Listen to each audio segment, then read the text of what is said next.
And just to give you some memory prompts, how many people already know they want to say something tonight? No. 1, 2, 3. This will increase by, okay, we have 6. This will increase by 4 times. This will increase by 4 times. That's my prediction.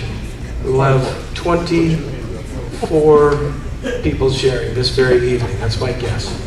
You're going to watch. You're going to see how good math, thanks actually Mr. works. So here are some memory prompts. These are some things. Oh, this is excellent. Do you want to present this?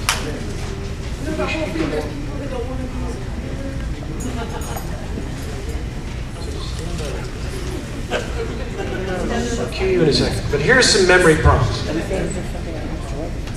If you're thinking, oh, I want to say something, but I don't know what to say, here's just some things to drop in your brain. Fern. Yes! There you go. Yes!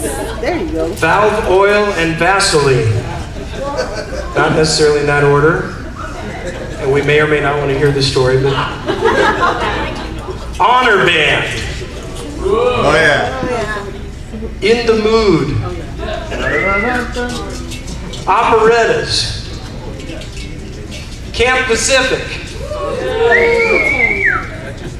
Here's an example story. I remember at Camp Pacific, Mr. Wells, if you can imagine, with the help of only 1 or 2 or 3 or 4 adults, herding all of these kids, and we're on the last day of Camp Pacific, and every time we were on the last day, we'd get up on the steps in front of that building that was the center of Camp Pacific. We'd all be standing there and say, okay, everybody's standing there, get inside a little bit.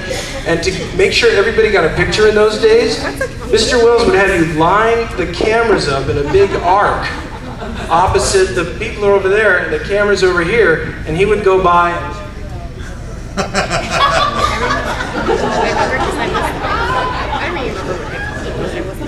Get pictures. So there's an example story from Camp Pacific.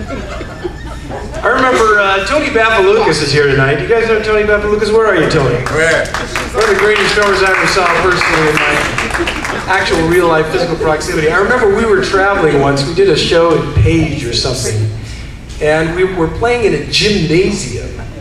And so the sound was incredible, but the floor was like this. It was like those shellacked chairs in the auditorium. And Tony's playing the drums, and he's playing like the theme from Hawaii Five-0. He's going to town on it. The bass drum keeps going. Mr. Wells says, Emmett, get a chair. Go sit in front of the bass drum. So I get a chair. I sit in front of the bass drum. He's trying to keep it from.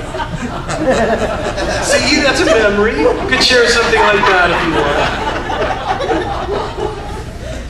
We were doing a show called Get That Vote, and we had 2 evening performances. There was a Friday night and a Saturday night. So on Friday night, there were a bunch of moms helping us put on the makeup. So we're all in the music room. Remember that mystery? It was before it was Mrs. Gunby, Mrs. Sheila, Mrs. Davies.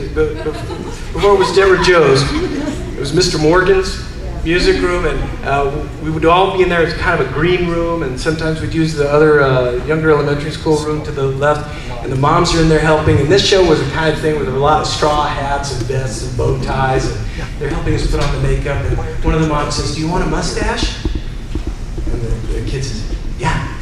Oh, okay, we put a mustache on there." And then she does the next face. "Do you want a mustache?" Yeah, okay. She goes, "Well, that's 2. Maybe I shouldn't ask this time." But this guy heard, "Do you want a mustache?" "Yes, give me a mustache." And then I had a mustache, and Mr. Wells is watching the show, and there are about 57 mustaches. And at the end of the night, when we had notes afterwards, he says, "Tomorrow night, 3 mustaches."